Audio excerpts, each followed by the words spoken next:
Buenas. Saludos a los hermanos latinoamericanos y en especial a los organizadores de este video. Permítame presentarme, yo soy el doctor Miguel Quiñones. Actualmente soy el presidente del Grupo Stroke del Perú, que es una asociación sin fines de lucro que está empeñada en hacer conocer cómo se diagnostica, cómo se trata y cómo se previene la enfermedad cerebrovascular a nivel Perú. Buenos días, yo soy la doctora Marla Gallo, de Perú, neuróloga clínica y terapista endovascular neurológica o neurointervencionista. Formo parte del Grupo Stroke del Perú y nos unimos a la lucha de una Latinoamérica libre de enfermedad cerebrovascular. El día de hoy les voy a presentar un tema que es bastante importante y es la presencia de la enfermedad cerebrovascular en los pacientes con infección por COVID-19 en América Latina. Si bien es cierto, han habido muchos reportajes sobre los pacientes con infección por COVID-19 e ictus a nivel de Europa y en Estados Unidos, pero los reportes en América Latina son pocos. Vamos a tratar, los temas a tratar son introducción, el objetivo del estudio, los resultados, la discusión y la conclusión. Sabemos que en diciembre del 2019 se reportó por primera vez una neumonía típica por el virus SARS-CoV-2 y no fue hasta marzo del 2020 en el cual la OMS declaró una pandemia a nivel mundial. Sabemos que esto ha originado un gran impacto a la salud y a la vida de las personas, con un costo de infecciones y mortalidad muy alta.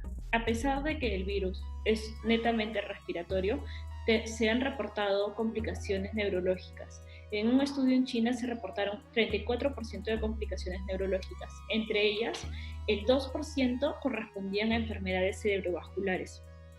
El COVID-19 se ha visto que tiene una afectación en la hipercoagulabilidad de la sangre y produce un estado protrombótico mediado por la inflamación excesiva, produce una activación plaquetaria y éstasis sanguínea, produciendo un mayor riesgo de tener una enfermedad cerebrovascular.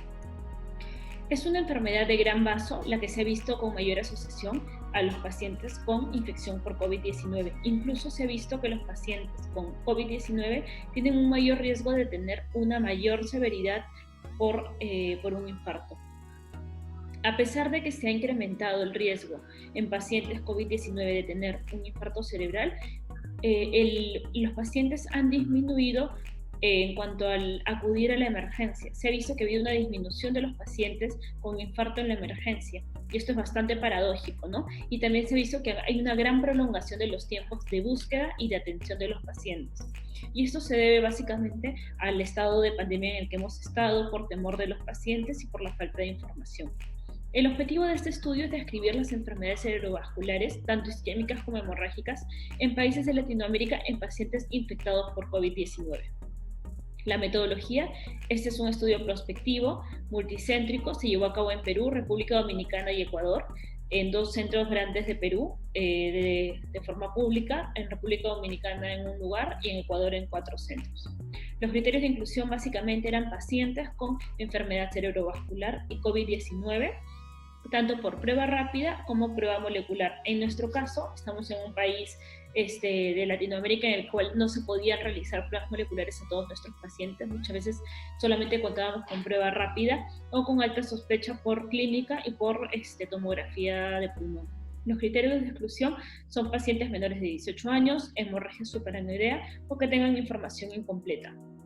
Dentro de las variables que se utilizaron para este estudio, para poder ver la relación, fueron edad del paciente, las comorbilidades, la medicación habitual que este paciente recibía, los síntomas de COVID, el NIH que refleja la severidad del ictus, el tipo de infarto cerebral, las días de estancia hospitalaria, la presión de oxígeno del paciente y ciertos reactantes de fase aguda como ferritina, proteína C-reactiva y fibrinógeno, y como desde enlaces primarios utilizamos el ranking mayor de 2, que es de discapacidad, y la mortalidad.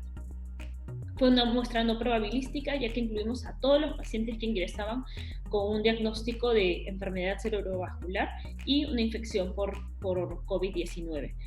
El comité de ética de cada centro hospitalario de cada país aprobó este proyecto.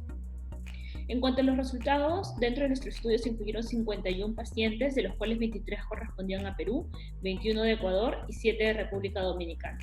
El promedio de edad fue de 69 años, 22% fueron menores de 60 años, 60% fueron mujeres, el 49% de nuestros pacientes se diagnosticaron por una prueba molecular y el resto fue por prueba rápida o por alta sospecha diagnóstica.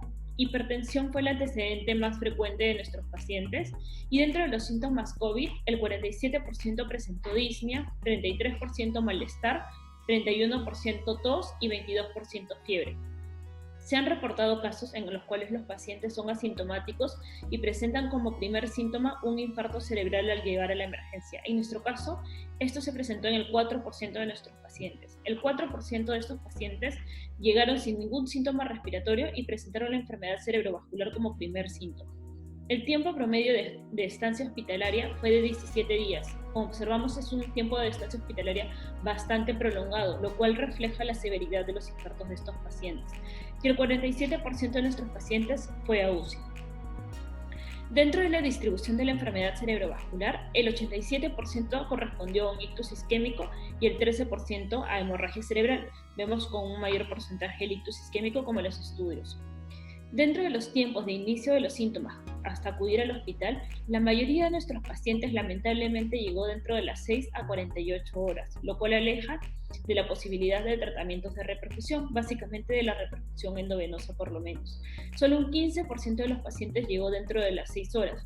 Incluso podemos ver que muchos pacientes llegaron 48 a 72 horas y más de 72 horas. Ninguno de nuestros pacientes en los 3 países recibió alteplase y ninguno de los pacientes recibió tratamiento endovascular. En Latinoamérica tenemos una gran brecha para la atención para los pacientes con infarto cerebral, tanto que se ha incrementado por esta pandemia, por el temor y por la cuarentena. También se ha reportado una disminución de los pacientes con ictus en la emergencia a nivel mundial. En España se ve una reducción de hasta el 20%, Italia de un 60% y China de un 50%. La incidencia de isquemia de los pacientes con COVID-19 fue de 2% en nuestro estudio, lo cual también está dentro de los parámetros reportados que van de 0.4 a 2.7. La hemorragia intracerebral fue mucho menor, de 0.3 a 0.9%. El 2% de nuestros pacientes tuvieron transformación hemorrágica y solamente un 13% de los pacientes tenían un ictus leve. Eso también se ha reportado, incluso en Brasil reportaron que hubo una disminución de los pacientes con un ictus menor o ataques isquémicos transitorios que acudían a las emergencias. Y esto básicamente se debe al temor de los pacientes al acudir a la emergencia por el riesgo de contagio. Ninguno de nuestros pacientes recibió alteplase o tratamiento endovascular, el 69% recibió antiagregación plaquetaria, el 25% recibió anticoagulación y el 7% estatinas. La mayor parte se trató de un infarto de arteria cerebral media y solo un 17% de la arteria basilar. En cuanto a los síntomas y forma de presentación del infarto, la mayor parte se presentó con un déficit motor, un 57%, 35% con dificultad para articular la palabra o del lenguaje y un 8% con cefalea o parálisis de algún nervio craneano. En cuanto a las medidas de UCI o de oxigenoterapia, el 25% de nuestros pacientes recibió oxígeno y pronación, 43% intubación endotraqueal y 31% utilizó vasopresores. Las complicaciones neurológicas se presentaron en el 42% de nuestros pacientes y las sépticas 40%, son bastante altas. Y lo más impactante de este estudio es la escala de Rankin. Nosotros podemos observar que el 44% de nuestros pacientes iban a tener una discapacidad moderada severa. Esto es bastante alto. Hay alta tasa de mortalidad y dependencia.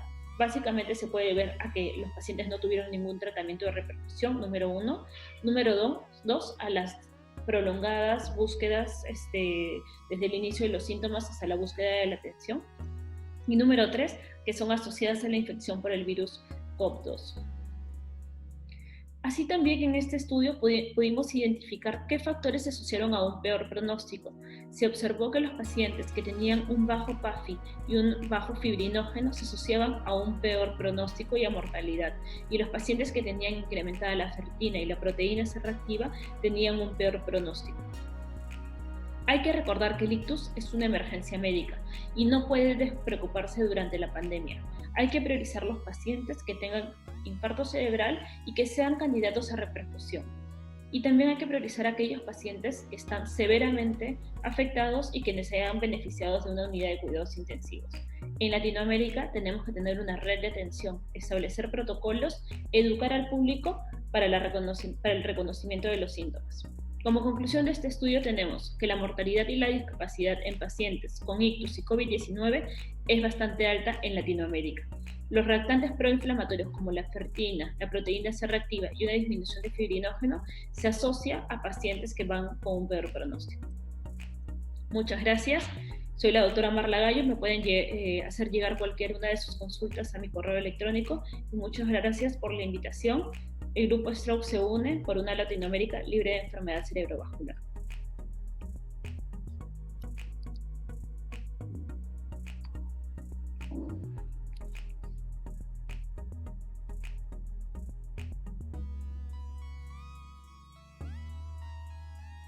En marzo del 2020, la OMS declara pandemia a la COVID-19. Desde ese momento, los máximos esfuerzos se han centrado en la prevención del contagio de esta enfermedad. En ese sentido, se han diseñado medidas preventivas como, por ejemplo, la no concurrencia o la mínima concurrencia a los centros de salud. Hoy día, en este sentido, existe amplia preocupación a nivel internacional por la disminución o la demora en las consultas de otras patologías que consideramos graves, como por ejemplo el ACV. ¿Qué es el ACV? El ACV es el ataque cerebrovascular que se produce en forma brusca por una disfunción a nivel cerebral. La misma puede ser isquémica, en el 85% de los casos, por obstrucción de una arteria a nivel cerebral, tanto por un trombo o por un émbolo, que puede ser de origen cardíaco o de una arteria a nivel cerebral. Y en el 15% de los casos se produce por una hemorragia por rotura de una arteria cerebral.